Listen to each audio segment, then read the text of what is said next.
So students, the next the next topic of this chapter is cleansing agents.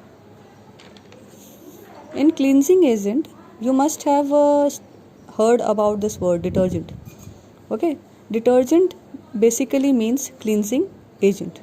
Detergent is derived from Latin word detergere, means to wipe off. Cleansing agents are the substances which remove dirt and have cleansing action in water. These are also called surfactants. Detergents can be classified into two types: soapy detergents or soaps, and non soapy detergents or soapless soap.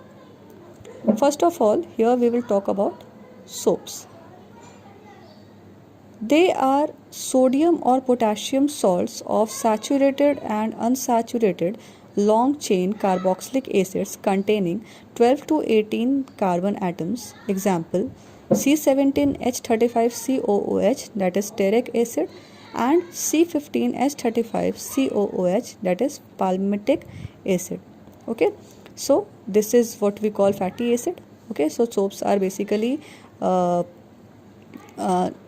sodium and potassium salts of saturated and unsaturated long chain carboxylic acids.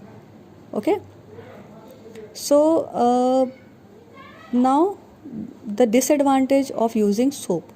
In the earlier classes, that is in class 10th and 11th also, it is there in your course that soaps cannot be used in hard water. As you must have heard that soap does not form lather with the hard water, so it is not possible to use soaps with hard water as it would not remove dirt as effectively as it will do in the soft water, because hard water contains calcium and magnesium salts.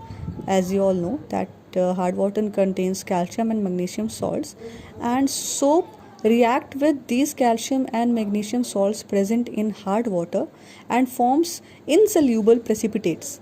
Okay, so these insoluble precipitates does not let soaps to clean the dirt properly. So that is why soaps are not useful in hard water. Okay.